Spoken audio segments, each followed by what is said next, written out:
Might bring the topic back to sport at that at that point. Well, I want to ask Andrew, there is limited research money. What do you see as the priorities at the moment for addressing brain cancer? Look, I've been with the Cancer Council now for 14 years, and what's impressed me has been the technological capacity of medical research, how that has exploded in the last 15 years. I think we're able now to mount more studies into more cancers more quickly and get more powerful results than we ever were. And, you know, I think we have an explosion of new molecular targets. We have an explosion of understanding of how cancers and brain cancers work. And we have an explosion in our ability to produce new therapies. I personally think that for a cancer that is not the commonest cancer, the thing that we should be focusing on is research and trials of treatment. We've already demonstrated through research and trials that we can extend survival in brain cancer. The trouble is we can't extend long-lived survival. And so that's where we're seeing benefit. We should continue down that road. Now, I'm not saying we should not continue to look at the causes of brain cancer, but I do think that will take a long time. And in all those studies, there's never a perfectly designed study, and there'll always be areas for debate and doubt. But you can't argue with improved survival rates, longer disease-free survival rates, and so on and so forth. That's, I think, where we have a great opportunity to change things. I'd just like to comment on the survival rate, and with respect to Andrew, and I'm not necessarily a brilliant mind, but my son, we were very lucky that he had a seizure on a rugby field, on a sporting field. We even found the tumour. It is about finding them and being able to have a common test to find these things. However, maybe we have to be careful what we wish for, but he is the 1 in 20 who have survived this disease. 1 in 20. Other cancers have far superior survival rates to brain cancer. So we know how lucky we are, but 1 in 20 is a very poor stat. No, I agree with you, but I think you are actually agreeing with me. I think it would be great to have a screening test for brain cancer. The questions would then come up, of course, who do you screen, when, and so on and so forth. And without really knowing who's at risk, maybe we should screen every mobile phone user in Australia, but that'll be the entire population anyway, so is that really going to get us ahead? That's the problem with early tests, is you've got to also have a screening and targeting strategy, and we don't have that. But we do test for breast cancer. We test for breast cancer from the age of 45, or thereabouts. So, yes, we do test for breast cancer, but it's not every person every year. Remember, this is a cancer, brain cancer, which occurs throughout life.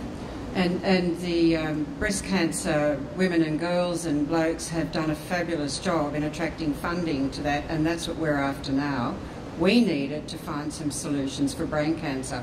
9 in 10 are the common stats who survive breast cancer. It's a horrible disease. I've had friends who've died of it. I've had friends with mastectomies, and it's not a pretty sight. But neither is brain cancer. And I think the resources, the talent will flow to where the resources are, and we're trying to get the resources. I completely agree with that statement, by the way. I think what's been interesting in the Cancer Council's experience of trying to increase funding for these orphan cancers, whether they be brain cancer or esophageal cancer or pancreatic cancer, has been, once you start purposely funding these areas, it's fascinating to see how you attract the attention of people who are doing research in other areas.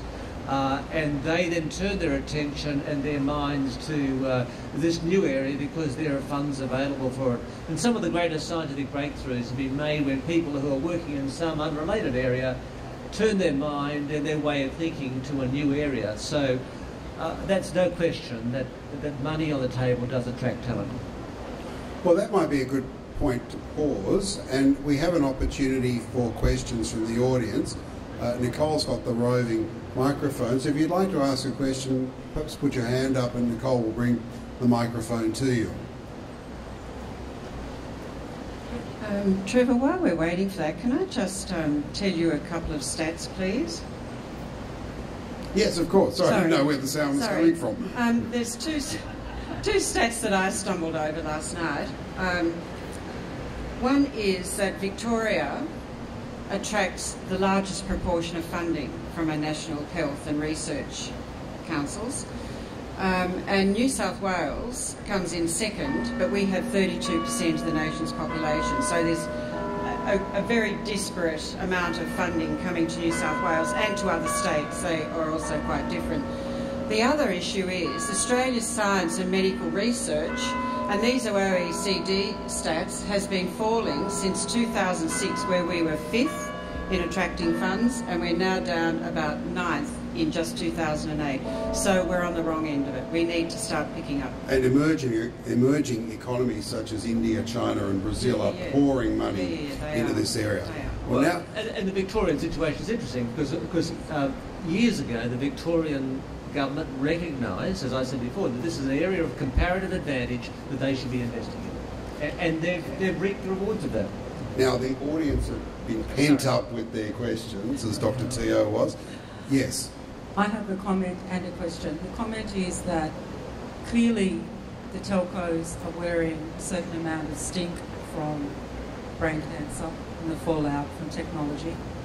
The best way for them to cleanse themselves of that is to invest in research in this very area. And I would suggest that they would be the biggest private industry to attack or to approach for funding for that research.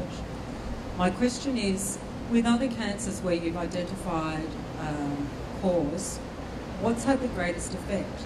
Preventative measures because you've identified the cause, or treatment measures? Do we have any answer for that? Andrew, do you want to take that question? Okay, very simple. The cause celebrity here is obviously smoking.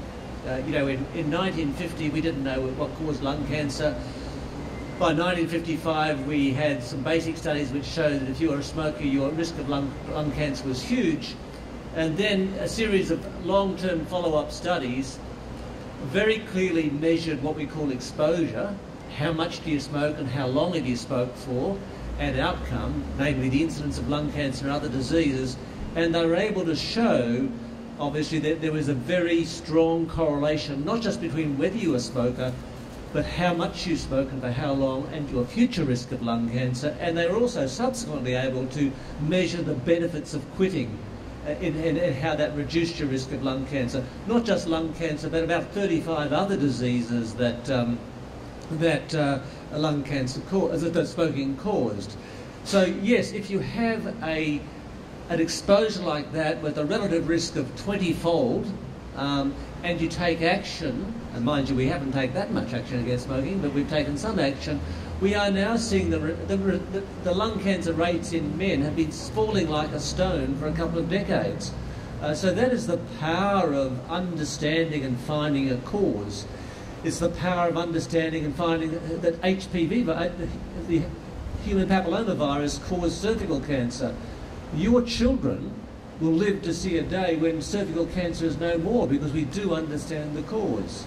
We're not in that space with brain cancer. I don't think anyone's claiming that mobile phone use confers a risk of 20-fold on your chance of getting brain cancer.